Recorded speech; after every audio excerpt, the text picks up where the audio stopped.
Muy buenas tardes, Costa Rica, buenas noches, Argentina. Bienvenidos a este su espacio Siervos del Nuevo Pacto, una transmisión en vivo y en directo de su ministerio, Ministros de la Palabra. Hoy es martes. Les recuerdo que los martes y jueves a las 5 de la tarde, hora de Costa Rica, nos concentramos en nuestra plataforma audiovisual de Facebook Live y de MP Radio para continuar con un análisis que iniciamos hace un par de semanas respecto a escatología. Lo hemos titulado Escatología, un análisis de Mateo capítulo 24. De eso es de lo que estamos conversando los martes y los jueves aquí en Ministros de la Palabra. Estamos en vivo y en directo a través de nuestras diferentes plataformas en una sesión que hoy hemos titulado Entre la ascensión y la segunda venida de Cristo. Hemos dejado claramente definido desde la semana anterior que los sucesos de los últimos tiempos, la escatología precisamente es el estudio de esos acontecimientos, de esos sucesos que se van a gestar conforme se acerca la segunda venida del Señor. Hemos aclarado que los acontecimientos finales iniciaron desde la ascensión de Cristo al cielo. Sin embargo, estamos totalmente claros que esos eventos poco a poco se irán intensificando, porque Jesús lo dice y lo vamos a analizar más adelante, son como dolores de parto que irán cada vez en aumento hasta su alumbramiento. Así es que vamos a ir poco a poco haciendo el análisis de todas estas señales. Vamos a iniciar hoy, para ubicarlo a usted en el contexto, vamos a iniciar hoy Mateo capítulo 24. Pero lo que vamos a hacer es que vamos a hacer una barrida o una corrida de el capítulo 24 en sus 51 versículos. Luego vamos a devolvernos a hacer un análisis de cada una de las señales. Mateo capítulo 24 está dividido, hermano y hermana, en dos grandes secciones. Una sección es la sección de las señales. Tenemos la señal de los falsos cristos, de las guerras, de las pestilencias, la hambre, los terremotos, la persecución, la traición, el enfriamiento del amor, la predicación del evangelio y la gran tribulación, que es la que va a marcar un antes y un después. Es la señal de las señales que va a marcar el retorno de nuestro Señor Jesucristo a esta tierra.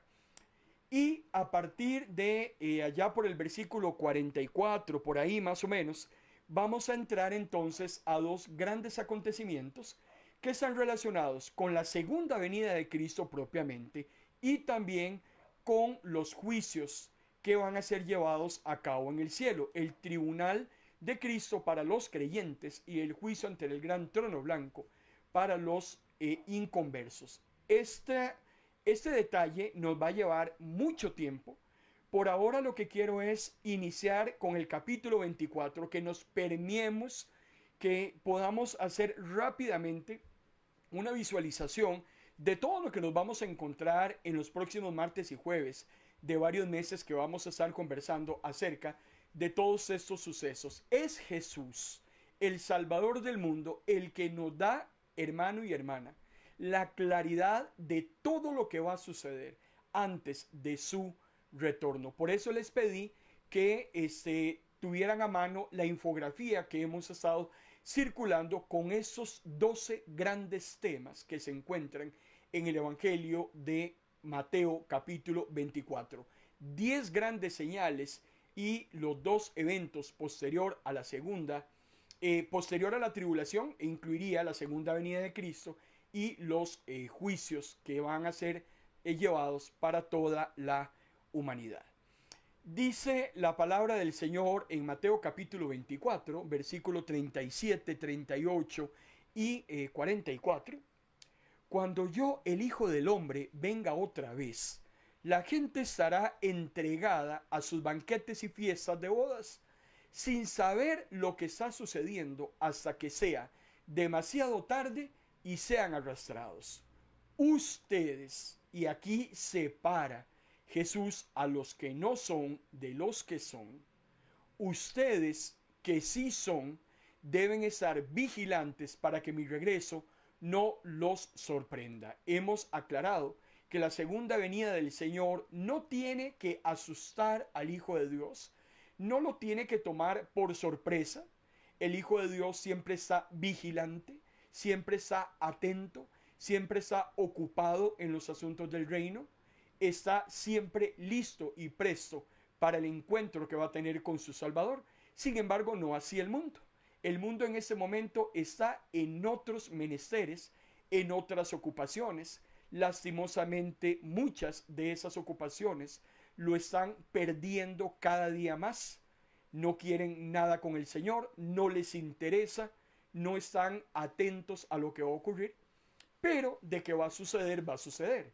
Y cuando esto suceda, ellos serán los número uno en cuanto a desprevención. Ellos, cuando quieran ordenarse, cuando quieran entrar al arca, va a ser, amado hermano y hermana, totalmente imposible. Entremos inmediatamente a Mateo capítulo 24. Hagamos la lectura de los 51 versículos. Vamos a ir haciendo un análisis muy rápido de esos 12 grandes temas que están en el capítulo 24. Después nos devolveremos a hacer un desarrollo que será bastante intenso, bastante importante de cada de uno de esos 12 temas. Dice el versículo 1 y 2 de Mateo capítulo 24. Jesús salió del área del templo y ya se iba. Cuando sus seguidores se le acercaron para mostrarle los edificios del área del templo, él les dijo: ¿se refieren a todo esto? Pues les digo la verdad, no quedará piedra sobre piedra y todo se vendrá abajo. Los discípulos estaban muy contentos con ese hermoso templo que era, hermano y hermana, la envidia de las naciones de la tierra. El famoso templo de Herodes, que sin embargo no era el primer templo de adoración de los hebreos. Recuerde usted que el primer lugar de adoración se le llamó el tabernáculo, el cual fue construido apenas la nación de Israel sale de la esclavitud de Egipto, una tienda de campaña, un templo movible. Conforme la nación avanzaba, el templo se iba desarmando y armando. Y ese templo, esa carpa, demoró 400, fue utilizada 500 años. Vean qué increíble. Durante medio milenio, la nación de Israel adoró en el tabernáculo. Pero después, en la época de David, el Señor anuncia que quiere que se le construya un templo, ahora sí, una estructura sólida, ya no movible, el centro de adoración de la nación de Israel en Jerusalén, que va a ser construido por su hijo Salomón, un templo que estuvo de pie durante 400 años, hasta que ese templo fue demolido, despedazado, recuerde usted, por Nabucodonosor allá por el año 586 después, antes de Cristo, y es cuando la tercera invasión babilónica y deporta a los judíos hacia Babilonia. Después del exilio, 70 años después, viene Zorobabel a construir el famosísimo templo de los exiliados, que estuvo de pie durante más de 500 años, hasta que luego vino Herodes 19 años antes de Cristo y lo mejora todavía de lo que este templo había sido reconstruido. No tuvo la misma gloria que el templo de Salomón, sin embargo era, hermano y hermana, la envidia de todos los que pasaban por ahí y veían esta hermosísima edificación. Es interesante porque este templo Herodes duró 80 años reconstruyéndolo. Pero interesantemente, 7 años después de esa reconstrucción, Roma viene y lo destruye y lo deja en el suelo. Por eso es que cuando los discípulos le dicen a Jesús: ¿te gusta? ¿Ves qué belleza? Y es interesante, porque los discípulos, cuando le están hablando a Jesús, el templo no está terminado. Estamos en el año 27 después de Cristo. Van a tener que pasar 36 años más hasta el año 63 para que ellos vean el templo terminado. Sin embargo, 80 años construyendo un templo para que 7 años después fuera destruido es algo que definitivamente nos llena de asombro. Por eso Jesús le dice a sus discípulos, ustedes se refieren a todo esto hablando del templo. Pues déjenme decirles que aquí no va a quedar piedra sobre piedra porque todo esto se va a venir al suelo. Y es ahí donde los discípulos se quedan totalmente asombrados de que Jesús les dijera que ese templo se iba, hermano y hermana, a venir al suelo. Por eso es interesante que este templo, este tan lindo que se veía y tanta importancia que se le daba, Jesús mismo está tratando de decirles a sus discípulos que las cuatro paredes, hermano y hermana, no eran tan importantes, no necesariamente Dios estaba en esas cuatro paredes. Lastimosamente, en el ministerio de Jesús, nosotros encontramos por lo menos 2 casos registrados donde el templo se había convertido en una zona comercial. Es una lástima. Muchos templos hoy en día, si usted se mete a cualquier buscador en la internet y usted teclea templos hoy reconstruidos o iglesias que ya no son iglesias, qué sé yo, usted se dará cuenta que hay templos muy hermosos y muy antiguos de muchas sectas, hermano y hermana, que ya hoy no son centros de adoración.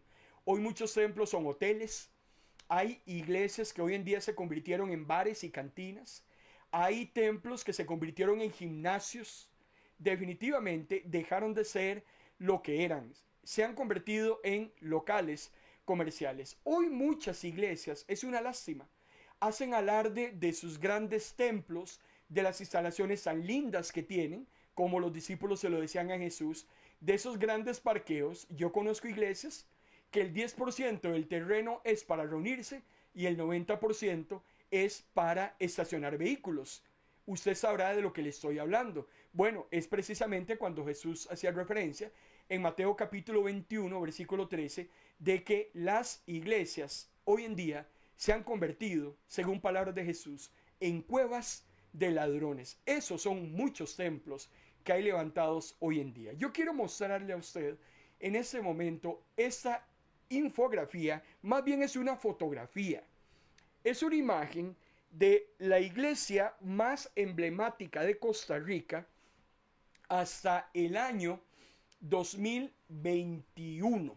Hasta el año 2021, esa fue la iglesia más emblemática. En el año 1921 vinieron a Costa Rica unos misioneros que levantaron una serie de obras precisamente cristianas para la edificación y la ayuda solidaria de las personas. Decidieron levantar ese templo que se llamó el Templo Bíblico de San José. Está en la capital de Costa Rica, en la zona central. Y resulta que en 1923, 6 de mayo de 1923, cuando se coloca la primera piedra, se entierra una Biblia y el misionero Strachan, un misionero sueco que vino con su esposa irlandesa a ese país a levantar esas obras de beneficencia cristianas, enterraron una Biblia y dijeron que ese templo se iba a convertir en un centro de adoración para las siguientes generaciones. Un lugar de culto que en mayo del 28 de ese siglo hubiese cumplido 100 años. Esa era la idea original de este templo tan hermoso que estuvo a punto de convertirse en patrimonio arquitectónico de nuestro país. Si usted observa en la parte superior de las paredes esquineras, porque el templo está en una esquina, estaba llena de versículos de la palabra. Personalmente yo tuve la dicha en el año 89 de trabajar como administrador en esta hermosísima iglesia. Sin embargo, yo quiero enseñarle a usted, hermano y hermana, este templo hoy en día. 2 años después, este templo es exactamente lo que usted está viendo a continuación.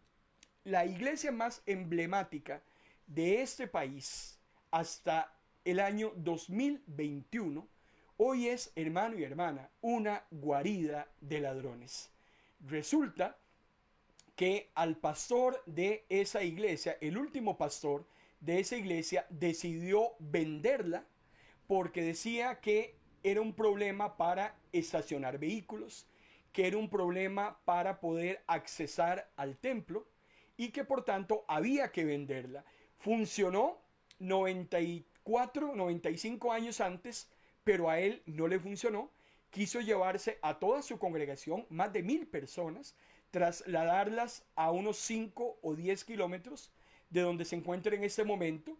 Iban a comprar una bodega de más de 10 millones de dólares y para no alargar mucho el cuento, vendieron la iglesia y el dinero que recibieron, hermano y hermana, de la venta de esa iglesia, se esfumó. No compraron el otro templo que había quedado hipotecado, la bodega, el banco se la terminó dejando, y hoy en día se quedaron sin el templo y sin el dinero. En ese momento, esos hermanos están alquilando una propiedad en la cual tienen que pagar $57,000 mensuales. Tienen que correr para recoger $57,000 mensuales de alquiler. Tuvieron su templo, lo vendieron, lo convirtieron hoy en día en cueva de ladrones. Y hermano y hermana, hay algo ahí pendiente de parte de Dios con todos aquellos que promovieron que esto se diera. Definitivamente ese es uno de los acontecimientos más dolorosos del cristianismo en nuestro país, producto de esta fechoría de haber vendido una iglesia, de convertirla en una cueva de ladrones y que el dinero se esfumara y que hoy ni siquiera tienen los hermanos donde reunirse. Es una gran lástima. Pero bendito Dios, el Evangelio de Juan, en el capítulo 1, versículo 14, dice: entonces la palabra se hizo hombre y vino a vivir entre nosotros.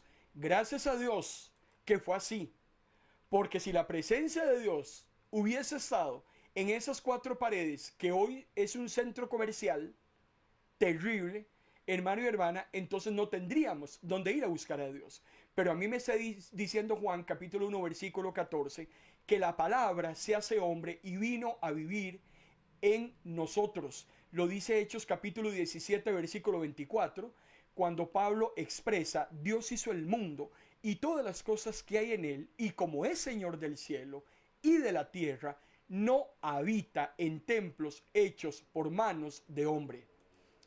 Yo no estoy en contra de reunirse, porque reunirse es un mandato. Hebreos capítulo 10, versículo 25. Lo que yo no me trago es que usted me diga que la presencia de Dios usted solo la siente cuando va a la iglesia. Usted en su casa no siente nada. Usted cuando está en un parque abierto no siente nada. Usted cuando está en la tranquilidad de algún lugar, usted no siente nada. Es un craso error decir que el Señor solo se encuentra metido en 4 paredes. Dios no está en un cuadro, Dios no está dentro de una imagen, Dios no está, hermano y hermana, dentro de un aposento. El Señor habita en nuestros corazones. Por eso Jesús le dice a sus discípulos: dejen de estar viendo tanto el templo, deje de estarle poniendo tanta importancia al templo, porque esto tarde o temprano va a quedar en nada. Es muy importante lo que Jesús está hablando precisamente con sus hombres. Ahora, esta profecía que Jesús le está dando a sus discípulos, iniciando Mateo capítulo 24, deja a estos hombres muy abrumados, los deja muy asombrados, lo que costó levantar ese templo para que en 7 años se lo trajeran al suelo. Hermano y hermana, lo que pudo haberle costado a los misioneros Strachan haber levantado ese hermosísimo templo que funcionó durante 95 años, para que viniera un vagabundo, para que viniera un charlatán, para que viniera un apóstata y lo vendiera como si estuviera vendiendo un pantalón o un televisor, y que hoy en día no haya dinero ni siquiera para poder reunirse todos aquellos que se reunían en esa congregación. Bueno, eso pasó, eso va a pasar y eso seguirá pasando. Estamos viviendo definitivamente los últimos tiempos. Nos quedamos con la boca abierta que eso suceda. Por eso es que en el versículo 3 de Mateo capítulo 24, Jesús y sus discípulos se van al monte de los olivos. Jesús se sentó y cuando ya estaban solos, los discípulos le hicieron una pregunta. Claro, están, como decimos aquí en Costa Rica, están picados. Ellos están muy contrariados por lo que Jesús acaba de profetizar y le hacen tres grandes preguntas a Jesús. La pregunta número 1, ¿cuándo será destruido el templo? La pregunta número 2, sabremos que tú vendrás otra vez. ¿Cómo sabremos que tú vendrás otra vez y que ha llegado el fin del mundo? Pregunta número 3, ¿cuáles serán esas señales? Por eso es que todo lo que se da alrededor de esa conversación es tan importante, porque ellos se admiran del templo. Jesús les dice, no le pongan atención a cuatro paredes. Eso abre el abanico de preguntas que Jesús va entonces inmediatamente a responder. Por eso Mateo capítulo 24 es tan importante en escatología, en el análisis de lo que va a suceder en los últimos tiempos. Ahora, la idea, y eso sí soy claro, estudiamos escatología o lo que va a suceder en el futuro, hermano y hermana, porque en primer lugar Dios ya lo reveló. Yo no voy a despertar un interés morboso para conocer el futuro como si anduviera averiguando el número del premio de la lotería del próximo domingo, porque no se trata de eso. Hay que tener mucho cuidado, podemos estar hilando muy delgado con lo que es la adivinación. Yo quiero tener claro qué va a suceder en un futuro que Dios ya lo ha revelado y lo encontramos en la palabra. Eso es muy diferente y hay que tener mucho cuidado de no usar calculadoras, de no estar viendo señales en los cielos, de estar viendo nubes, de estar viendo el movimiento de los árboles. Cualquier cosa que sucede, ya empezamos nosotros a hacer especulaciones, empezamos a escuchar a televangelistas, empezamos a recibir videitos y empieza a hacérsenos un enredo en la cabeza que yo esperaría que usted no entre en este tipo de cosas, porque lo único que buscan es distorsionar lo que es la verdad. Aquí lo importante, hermano y hermana, también no es estudiar lo que va a suceder cuando antes de que Jesús venga, simplemente por un tema de curiosidad. No se trata de hacer cálculos, mucho menos denigrar a un hermano que piense diferente a lo que yo pienso en cuanto a un suceso en el futuro que ni siquiera tengo la menor idea del detalle. Sé que va a suceder. Yo sé que va a suceder una gran tribulación. El problema es que no puedo, y de una vez le anticipo, no puedo ubicarla en qué parte de la historia se va a gestar esa tribulación. Entonces unos la ponen en un lado, otros la ponen en otro lado, unos pelean con los otros, que yo tengo la razón, que vos sos un mentiroso. A eso es a lo que usted y yo no debemos llegar. Yo no debo denigrar a nadie porque piense diferente de mí en una revelación de Dios que no es explícita. Recuerde que la Biblia tiene temas explícitos, hay temas implícitos y temas que no son concluyentes. Por eso tenemos que irnos al principio detrás del detalle. La escatología, en síntesis, analizar lo que va a pasar en los tiempos finales tiene un propósito. Y el propósito es que usted y yo tengamos la certeza, la seguridad de que el bien va a vencer al mal, de que al final de los tiempos la victoria está en Cristo Jesús y que todo lo que dice la palabra del Señor se va a cumplir al pie de la letra. Eso es lo que a usted y a mí nos tiene que importar. Claramente, cuando estudiamos escatología, en primer lugar nos da un consuelo, nos da seguridad.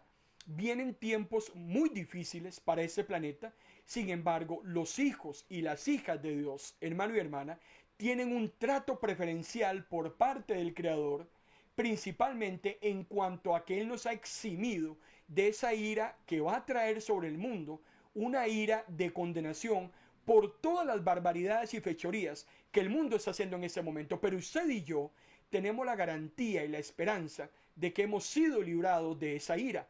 Pero también tenemos la esperanza que después de este mundo hay algo mucho mejor para aquellos que aman a Dios. También es importante analizar lo que va a suceder en los últimos tiempos, porque nos exhorta a estar velando, nos exhorta a estar ocupados en lo que es importante, nos exhorta a no estar metidos en lugares donde no tenemos que meternos, haciendo cosas que no hay que hacer, nos obliga a involucrarnos en la tarea de esparcir el Evangelio. Por eso es importantísimo que los martes y jueves usted esté con nosotros haciendo este análisis de todo lo que va a acontecer conforme se vaya acercando la segunda venida de Cristo. Ahora, Jesús les ha dicho que no va a quedar piedra sobre piedra, que ese hermosísimo templo reconstruido en el año 63 apenas lo van a poder disfrutar 7 años, porque Roma va a entrar con Tito a destruirlo y de verdad no quedó piedra sobre piedra. Interesantemente, muchas de las áreas del templo estaban, hermano y hermana, cubiertas con oro. Todos esos metales preciosos que fueron utilizados en la reconstrucción del templo de Zorobabel, que luego se llamó el templo de Herodes, para poder sacar esos metales preciosos, hubo que despedazar y destruir columnas, destruir paredes para poder llevarse esos metales. Por eso Jesús está profetizando 36 años antes que no iba a quedar absolutamente nada de pie. Eso tan bonito se iba a venir al suelo. Y es ahí donde los discípulos entonces asocian la destrucción del templo con la segunda venida de Jesús. Por eso la primera pregunta está relacionada con la destrucción del templo. Sin embargo, usted puede encontrar sinópticos de Mateo capítulo 24. Cuando hablamos de sinópticos, Mateo, Marcos, Lucas y Juan, los 4 evangelios, han sido llamados sinópticos porque tienen acontecimientos que aparecen en los 4 libros. Hay acontecimientos que aparecen solo en 3 evangelios, hay acontecimientos que aparecen solo en 2 evangelios, o hay acontecimientos que aparecen en un solo evangelio. Pero este suceso, esa profecía de Jesús a sus discípulos, la escribe Mateo, Lucas después la investiga y la escribe en su evangelio, y Marcos también él después investiga y la escribe también en su evangelio. Por eso ese acontecimiento es sinóptico en Mateo, en Lucas y en Marcos. Ahora, la respuesta a la primera pregunta en cuanto a la destrucción del templo, Jesús no es muy claro en Mateo en cuanto a qué es lo que va a suceder o acontecer para que este templo sea destruido. Pero Lucas, en la investigación que hace, sí recoge más información. Tal vez Jesús la dio, Mateo no la consigna. Lucas, sin embargo, es un poco más explícito en responder a esa primera pregunta. Eso lo vamos a analizar ahora en un momento. Vamos a concentrarnos entonces en ese momento en la pregunta 3 y en la pregunta 2, porque Jesús no contesta las preguntas conforme al orden que a él se le hace. A Jesús se le hizo la pregunta número 1, ¿cuándo será destruido el templo? La pregunta número 2, ¿cómo sabremos que vas a venir otra vez? La pregunta número 3, ¿cuáles van a ser las señales? En Mateo capítulo 24, Jesús va a responder primero la pregunta número 3 en cuanto a las señales, y luego va a responder a la pregunta número 2 relacionada a la segunda venida. Por eso le decía que cuando usted coge Mateo capítulo 24, los 51 versículos, los primeros 40 y tantos versículos están relacionados con la respuesta a la pregunta 3, y los versículos restantes hasta el 51 están relacionados con la pregunta número 2. Así es como Jesús responde a esas preguntas. Ahora, en cuanto a la pregunta número 2, es muy interesante porque vamos a analizar más adelante en cuanto a la segunda venida de Cristo, que la segunda venida de nuestro Salvador se va a dar en 2 grandes fases. una primera fase en la cual los justos, los santos, van a ser arrebatados. Primero los muertos van a resucitar y los vivos, la última generación, va a ser transformada. De eso hablaremos ampliamente en las próximas sesiones. Nada más quiero leerle rápidamente lo que dice el apóstol Pablo, que es el que recibe esta revelación. Jesús no revela lo que Pablo revela años después, cuando en 1 Tesalonicenses capítulo 4, el apóstol Pablo dice: el Señor mismo, hablando de su segunda venida, bajará del cielo con voz de mando, con voz de arcángel, con trompeta de Dios. Los que murieron creyendo en él serán los que resuciten primero. Luego, número 2, los que estemos vivos en ese momento, seremos llevados junto con ellos en las nubes para reunirnos con el Señor en el aire, y así estaremos con el Señor para siempre. La segunda venida del Señor está dividida en dos grandes fases, y el apóstol Pablo nos habla de la primera. El Señor tiene que recoger a su iglesia, extraerla de la ira que viene sobre la humanidad, porque el creyente, en el momento en que recibe a Jesús como su único y suficiente Salvador, es justificado por Dios y eximido de esa ira. Por eso Jesús tiene que llevarse a su iglesia, para que lo único que quede en este planeta es lo que va a ser quemado con fuego. Pero la segunda venida de Jesús tiene una segunda fase. Hay un intervalo de tiempo no estimado entre la primera y la segunda fase, que luego lo vamos a analizar, pero en la segunda ocasión, que lo vamos a encontrar en Mateo capítulo 24 y que lo vamos a desarrollar con toda la calma del mundo, será un momento desprevenido, textualmente hablando, literalmente hablando, un tiempo desprevenido para los hombres y mujeres de este planeta, que no se van a dar cuenta de que Jesús está viniendo en las nubes con sus santos. Y es ahí cuando luego vamos a estar hablando acerca de la batalla del Armagedón y todo lo que va a acontecer en cuanto a la ira de Dios sobre este mundo. Zacarías, que es un profeta y escritor de su libro homónimo, en el capítulo 14, versículo 5, Zacarías nos dice: ustedes tratarán de huir entre las montañas, porque el valle se extenderá cada vez más.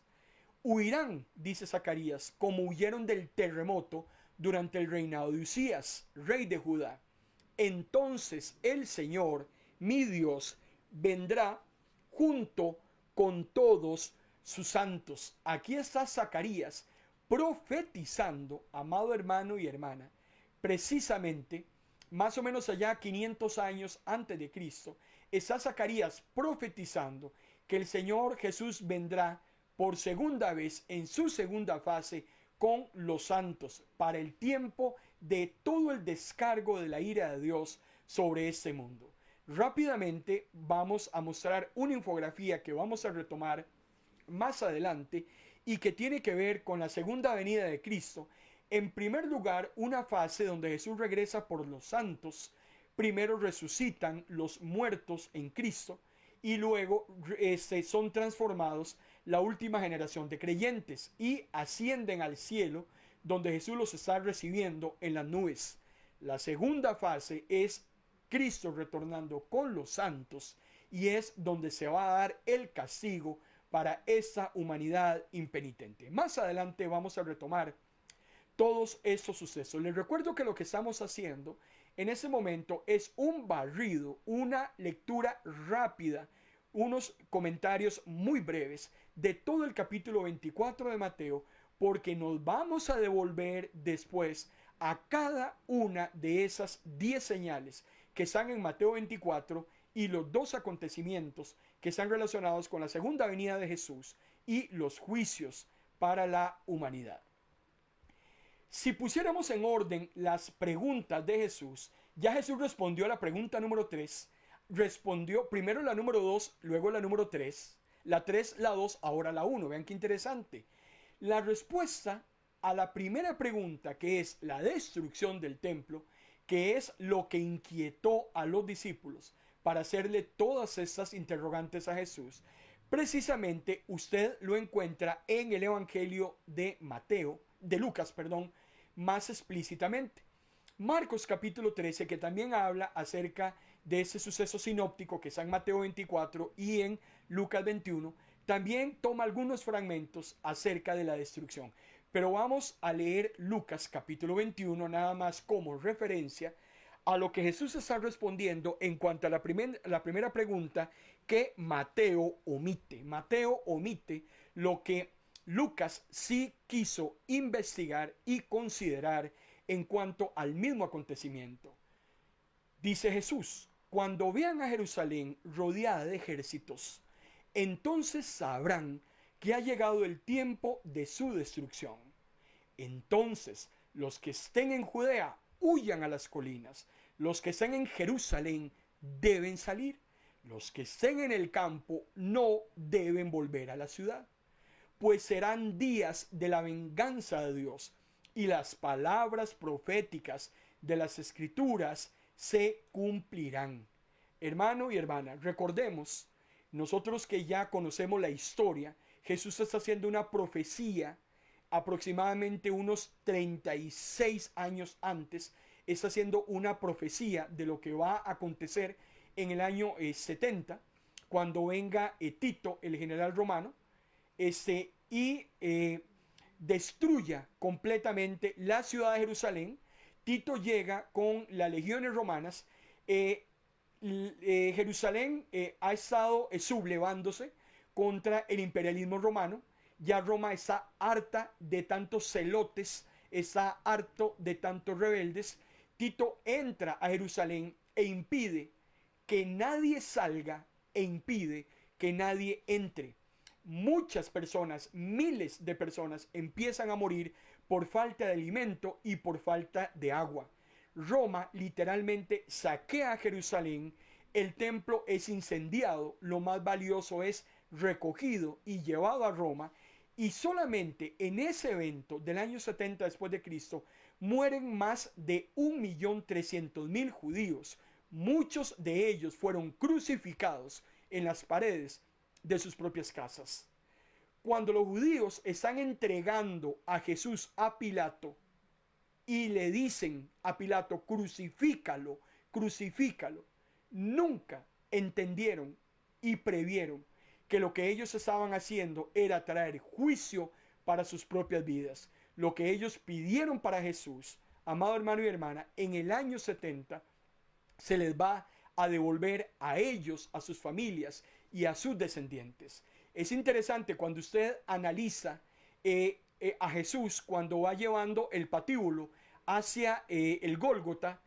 Usted encuentra en ese trayecto de Jesús, que era aproximadamente unos 700 metros, había que salir de la ciudad e ir al Gólgota, donde Jesús va a ser crucificado. En el camino muchas mujeres lloraban al ver lo que a Jesús le estaba aconteciendo.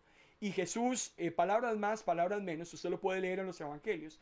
Jesús le dice a las mujeres: no lloren por mí, lloren por ustedes mismas, lloren por las mujeres que van a estar encinta cuando el Señor venga, hermano y hermana, a emitir juicio. En el año 70 después de Cristo, y todavía en el año 105, que es donde Roma remata totalmente a Jerusalén, ahí la aniquila, ahí esparce lo que quedan de judíos, y es donde inicia ya las diásporas, definitivamente los judíos regados por todo el planeta.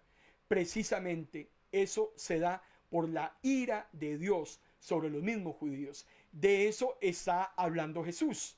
Pero algo muy importante que usted y yo tenemos que notar es que en la palabra del Señor hay muchas profecías escatológicas que manejan un principio que se conoce como la ley de la doble referencia. O sea, una profecía que aparece en la Biblia puede tener más de un cumplimiento. Jesús en ese momento está diciéndole a los discípulos lo que va a acontecer con la destrucción del templo. Pero Jesús va más allá de la desolación de Jerusalén. Jesús también está utilizando esta misma profecía de doble referencia para hablar acerca de la gran tribulación. Y de eso vamos a hablar más adelante cuando lleguemos a esa parte de Mateo 24 y cuando analicemos la gran tribulación, un tiempo de angustia cual nunca antes. Por eso es muy importante cuando leemos la palabra del Señor poder ir entendiendo realmente lo que la palabra quiere decir. Nos está hablando este versículo de dos grandes eventos. Uno que sucede en el año 70 y otro que todavía hasta el día de hoy seguimos esperando.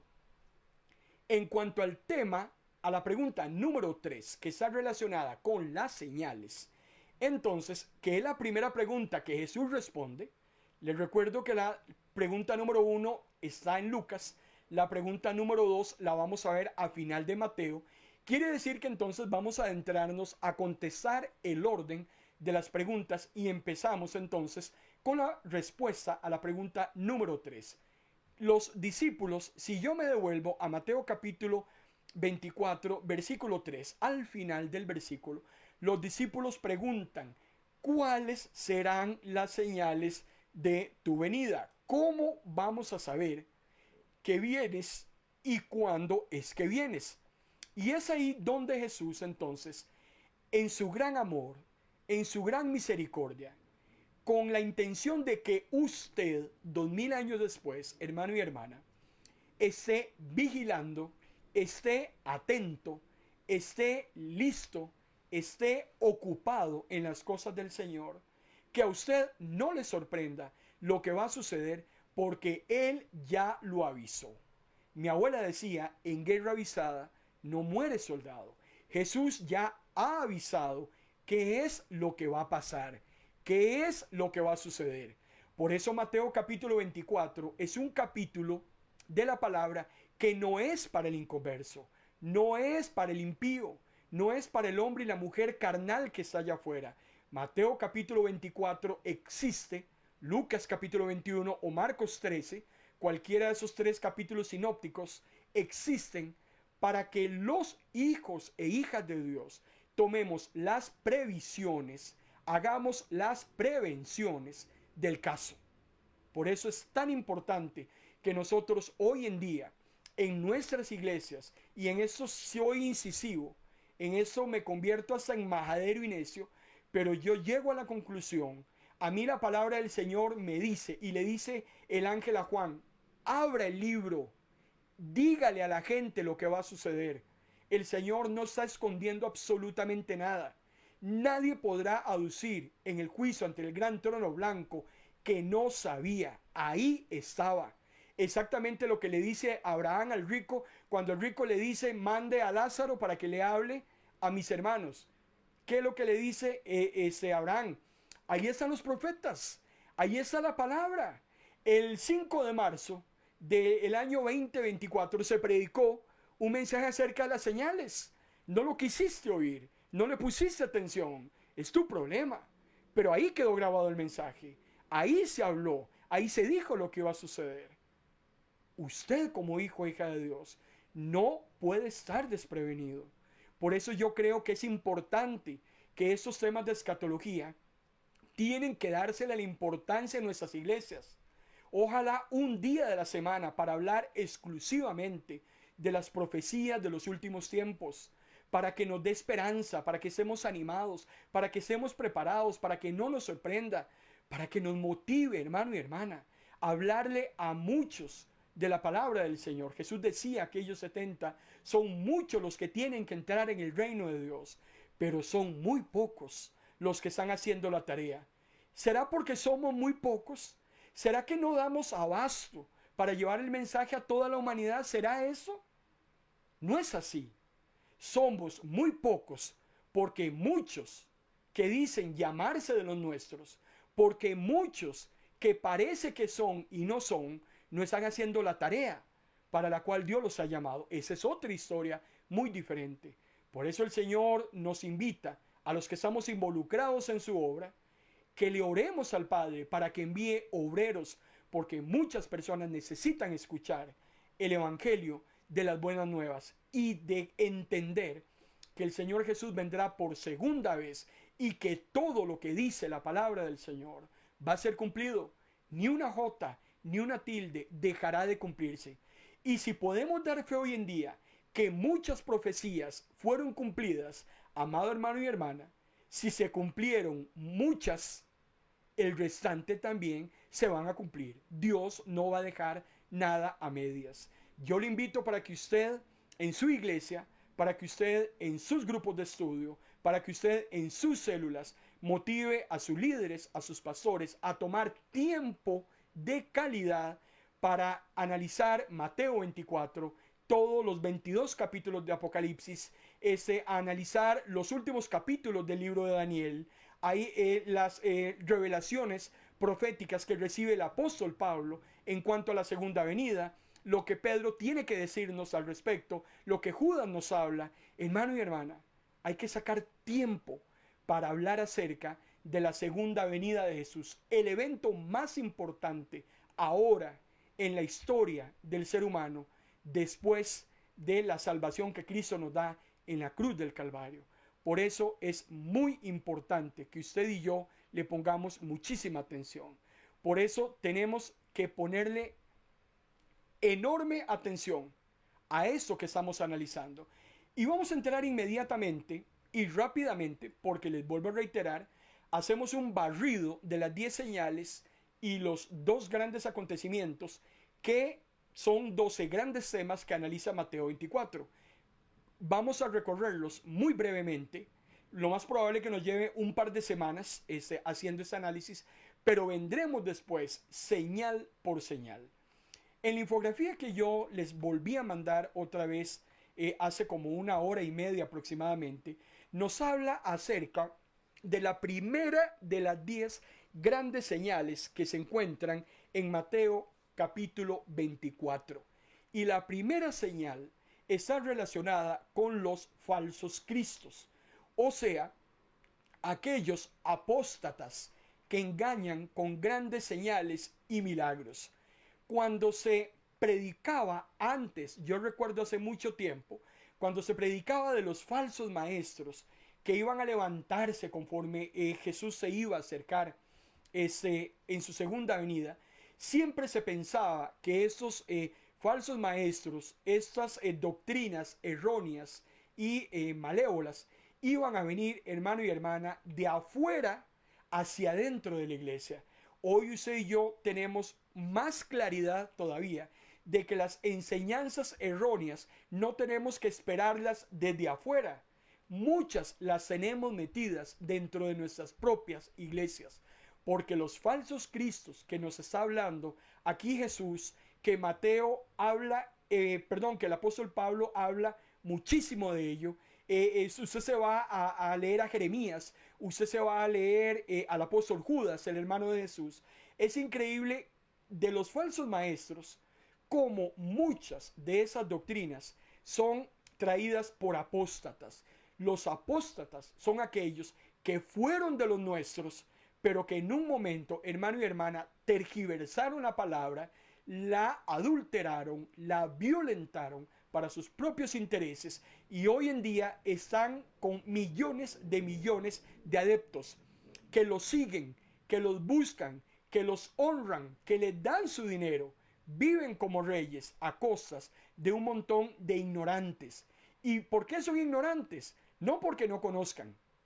Recuerde que el apóstol Pablo va a decir más adelante, muchos hoy en día se amontonan con aquellos que les dicen lo que quieren oír. Claro, cuando predicamos la sana palabra, cuando predicamos del arrepentimiento, cuando predicamos de santidad, cuando predicamos de negación a nosotros mismos con cosas que quisiéramos, pero que no debemos asumir, que no debemos hacer, cuando empezamos a hablar de responsabilidad, cuando empezamos a hablar de evangelizar, ya a muchos no les gusta. Ya a muchos hay cosas que no quieren que se les toquen. Entonces aparecen otras personas, aparecen vagabundas, aparecen charlatanes, aparecen farsantes, aparecen vividores, que les hablan entonces de que todo se vale, de que todo se permite, de que usted puede ir de lunes a sábado a pecar y viene domingo y empata y no hay problema, de que usted puede vivir con su vida y hacer lo que le da la gana, como muchas sectas dicen hoy en día, que todo ser humano va a ir al cielo, que todas las religiones van a Cristo, que cuando la persona se muere y va a una zona gris, entonces los vivos podemos hacer algo si ponemos un dinerito para sacar a esa persona de la zona gris y llevarlo al cielo. Le predicamos a las personas que no hay infierno. Le predicamos a las personas que no hay castigo. Le predicamos a las personas que bueno o malo, todos perfectamente pueden salvarse. Le predicamos a la gente que lo peor que le puede pasar al impío es que Dios lo desintegre y lo desaparezca. Ese va a ser su castigo, perderse la bendición eterna de estar con los santos morando con el Señor. Esto y miles de doctrinas falsas son las que hoy pululan y tienen adeptos millones y millones de personas. ¿Por qué? Porque se les está diciendo lo que quieren escuchar. Porque se ajusta, hermano y hermana, a sus necesidades, a sus deseos, a sus placeres, a su modelo conductual. Y perdóneme y discúlpeme, pero yo no puedo ajustar la palabra del Señor a un modelo conductual. Yo no puedo ajustar el evangelio, hermano y hermana, a lo que aquella persona cree o piensa o a lo que le guste. El evangelio es el evangelio. O se es blanco o se es negro. No hay otra manera de poder predicarlo, de poder enseñarlo. Líbrenos, Dios, de acomodar la palabra del Señor por un diezmo. Líbrenos, el Señor, de acomodar la palabra de Dios simplemente para que la hermanita guapa no se nos vaya. Para que el hermanito aquel ese que trae 10 ofrendantes no se vaya y se lleve esos 10. Líbrenos, Dios. La palabra la tenemos que predicar exactamente como es. Y al Espíritu Santo no le interesa si usted y yo estamos cómodos con la palabra, estamos a gustos con la palabra, estamos de acuerdo con la palabra. Al Espíritu Santo lo que le interesa es convencerlo a usted y convencerme a mí de que somos pecadores y que necesitamos, hermano y hermana, ser redimidos a través de la única posibilidad que tiene el ser humano, y es la sangre de Cristo vertida en la cruz del Calvario. No hay otra posibilidad. Y aquí hay que hablar de santidad, y aquí hay que hablar de negación, y aquí hay que hablar de trabajo, y trabajo duro. Si no, perdóneme y discúlpeme, pero estas transmisiones y estos foros tal vez no son para usted. Pero aquí en Ministros de la Palabra tenemos que predicar la palabra exactamente como es. Cuidado con esos falsos cristos, con esos apóstatas, con esos vividores, con esos ladrones que hoy, hermano y hermana, abundan sacándole el dinero a la gente, aprovechándose de las muchachitas, aprovechándose de las señoras para una infinidad, hermano y hermana, de beneficios propios. Cuídense, cuiden a los suyos, cuidemos a la iglesia del Señor. La señal número 1 la vamos a estar analizando, si Dios lo permite, el próximo jueves a las 5 de la tarde. Esto apenas empieza. Te damos gracias, Señor, por tu palabra. Gracias. Gracias porque te ha placido, Señor, que retomemos estos foros y estos tiempos para hablar de tu segunda venida, de lo que está sucediendo en este momento, de todo lo que advertiste hace 2000 años, que hoy en día anda en boga, y hay muchos creyentes que andan en otra cosa. Hay muchos hijos e hijas de Dios que andan totalmente en otros asuntos, no están preocupados, no están ocupados, no están ubicados donde tienen que estar. Que sea tu Espíritu, Señor, el que habla en nuestros corazones. Que sea el Espíritu el que nos redarguya, el que nos convenza. Si es que hay algo, Señor, que tenemos que revisar. Que hay un deseo, Señor, de tu palabra, de buscar conocimiento de ti, Señor. Recibe toda la honra y toda la gloria en el nombre de Cristo Jesús. Amén. Gracias le damos al Señor en esa noche. Por ahí rápidamente estuvo la pastora Alicia Ruffini, también nuestra hermana Carmen Díaz, nuestro hermano Ezequiel Jaime, todos de Argentina, Carmen Almirón también. Ahí está nuestra hermana Oreide, veo que está Julieta, está también Hilda, veo que está Giselle, también nuestro hermano Yesto, Jesús Tobón desde Medellín, Colombia. Que el Señor los bendiga grandemente. Esperamos haberlo bendecido a través de la disertación de la palabra del Señor. En Ministros de la Palabra predicamos la palabra del Señor. Usted aquí siempre encontrará sana doctrina, palabra no adulterada. Tal vez no le voy a decir lo que usted quiere escuchar, pero sí le voy a decir lo que Dios quiere decirle a su corazón y lo que usted tiene, hermano y hermana, inmediatamente que poner en acción, porque no se trata de ser solamente oidores olvidadizos. No se trata de que la palabra haya estado muy bonita, muy interesante.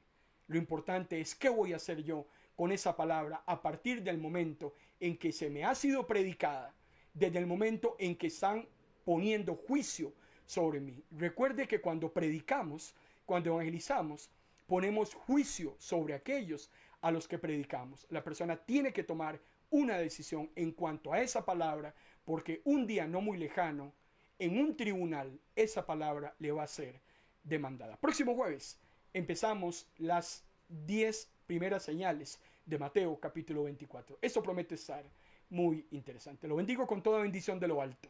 Que el Señor, hermano y hermana, esté con cada uno de ustedes. Hoy, 7 de la noche, hora de Costa Rica, los pastores Enrique desde Buenos Aires, Argentina, están con su programa radial de fe en fe, de gloria en gloria. Hoy tienen un tema muy interesante que lo han denominado la herencia. Van a predicar acerca de eso. Un programa muy versátil a través de MP Radio, de noche o de día, tu mejor compañía. 47 países, solamente en ese mes de marzo, ya se nos sumó Suiza, se nos sumó Nueva Zelanda. 47 países, 8 meses al aire, 25.500 reportes de sintonía. Ya vamos por casi los 26.000 reportes de sintonía. 24 horas al día con buena música. 2.416 tracks de la palabra entre melodías y textos audio dramatizados. ¿No puede leer? ¿Tiene un problemita con los ojos? Bueno, escucha MP Radio. Estamos inundados con 766 capítulos de la palabra hasta ese momento. Que Dios, hermano y hermana, los bendiga.